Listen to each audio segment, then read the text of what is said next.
A while back, Ramsey Dewey posted a video where he claimed that weapons sparring using fake swords, sticks, and knives are not reflective of real-life weapons-based attacks, and not nearly as useful as unarmed sparring styles like Brazilian Jiu-Jitsu and kickboxing.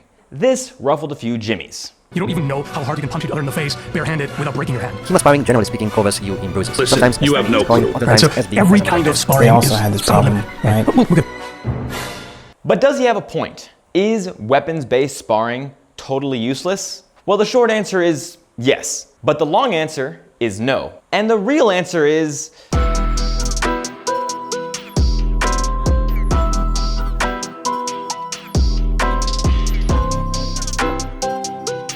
kind of.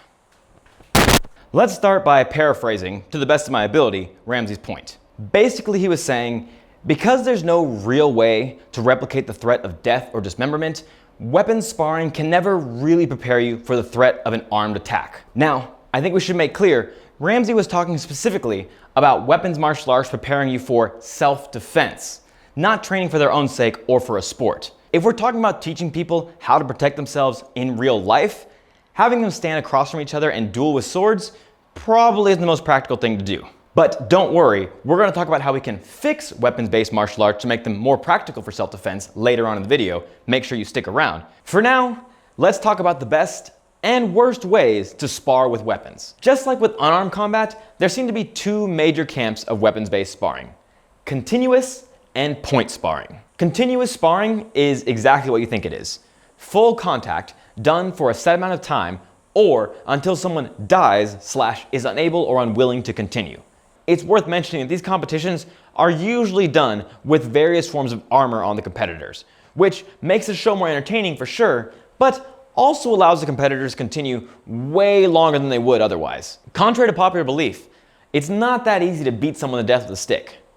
It's easier than doing it with your hand, but if the adrenaline kicks in, blunt force trauma is really more of pain compliance than anything else. On the other side of the coin, we have point fighting. In this style of fighting, you have a third party, or parties, observing the fight and calling a stop to the action whenever a significant strike or cut is landed.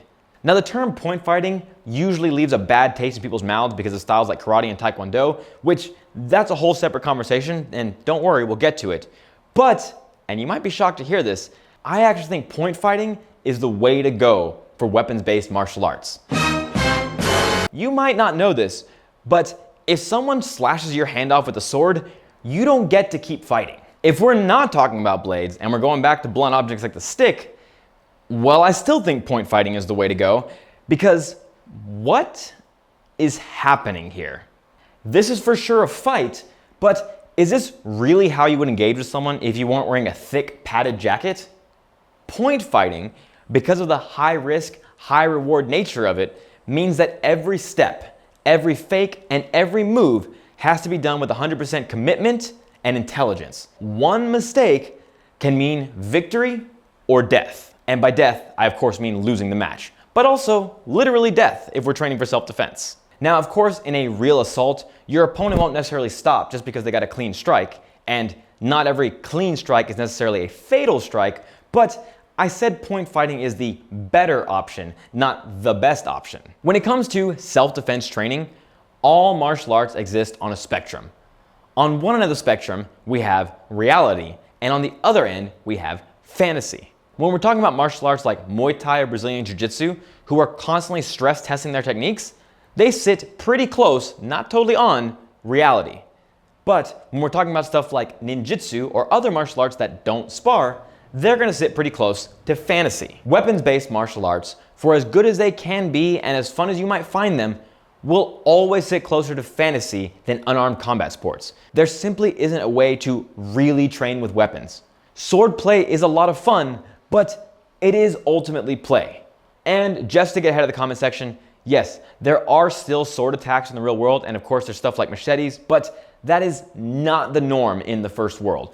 And if you're preparing for that situation, do you also have a plan for nuclear fallout? Even if you only focus on conventional weapons like the stick and the knife, well, as we said, the more armor you put on to protect yourself from that stick, the less realistic your training is going to be. And if we're talking about knives, Unless you're using a shock knife and being very honest about how much it touches you, it's still not very reflective of real life.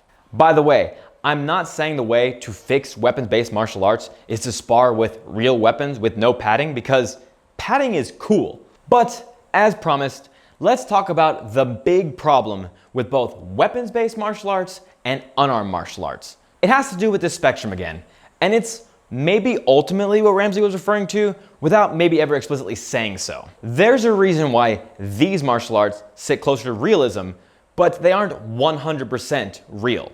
And it has nothing to do with fighting under rule sets or wearing gloves or anything like that. Real world violence doesn't look how it looks in the ring or in the cage, but it also doesn't look like how it looks when you're training. Real violence is scary, it's sudden, and it happens when you least expect it. As I said in this video right here, the major determining factor in your ability to survive a violent assault isn't your fighting ability. It isn't the martial arts you've trained in. It's your ability to react to surprise. Your ability to react to or preempt a sudden ambush is the single most important thing when it comes to defending yourself against an assault. Combat sports do give you the most robust, pressure-tested arsenal of techniques that you can rely on and can inoculate you to the stress of violence, but as long as you're aware that you're going to be fighting a certain person at a certain date and time under certain rules, there's not a lot of surprise in that situation. And that problem is magnified tenfold when we start talking about weapons. Because, I don't know if you know this, but most weapons-based assaults don't actually look like, "I challenge you to a duel, good sir. Draw your weapon." And fewer still are situations where both parties already have weapons. It's not that there's no value in sparring with a weapon, just like there is some value in MMA sparring for self-defense. But any way you slice it, the minute you start talking about weapons-based fighting, you get closer and closer to fantasy-based fighting. Actually, now upon thinking about it, I can understand why calling something fantasy-based is a little bit condescending. So let's instead say that weapons-based martial arts are training for situations that are less and less likely. Now, I want to be clear. What I'm not saying is that it's preparing you for a situation that will never happen, because as you'll see across thousands of my comments, what are you going to do if he pulls out a knife or a gun? Key word there, pulls out. Because pulling out is very important, boys. Make no mistake. No matter what kind of weapon we're talking about, blades, sticks, guns, or otherwise, they can only be as useful as quickly as they're drawn. So, as per usual, it's time for me to save martial arts. If we want to fix weapons sparring, the question isn't about continuous versus point fighting or about padded weapons versus no padding. The question is about how are we doing this sparring? We have to find a way to introduce unknown elements, introduce surprise elements. So if we want to make weapons training more realistic, it should be less fighting but with a stick, and a lot more of doing rounds where one partner has their weapon already drawn and the other doesn't, rounds where neither has their weapon drawn yet, and rounds where one partner doesn't have a weapon at all.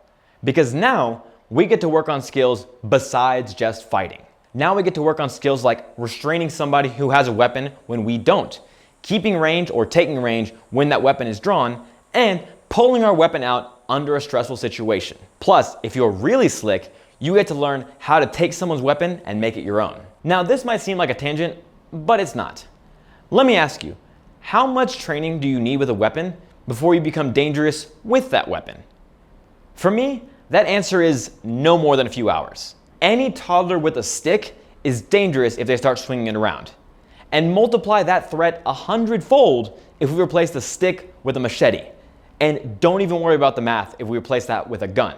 Moral of the story is, weapons are force multipliers, as in they multiply the force you can use on another person, usually with less effort.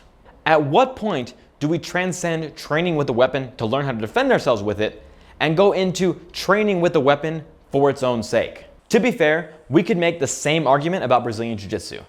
Once you hit blue belt, you're pretty well taken care of in the self-defense department, but there's still plenty of reasons to continue training. The issue is that transition happens much sooner in weapons training, as in it happens within a day of weapons training. As with everything, it comes down to your goals and your efforts in pursuit of that goal. If you're training in kendo to get good at kendo, then yeah, you're gonna need to spar with a shinai. But if you're wanting to learn to protect yourself from armed attackers, this isn't necessarily the way to go.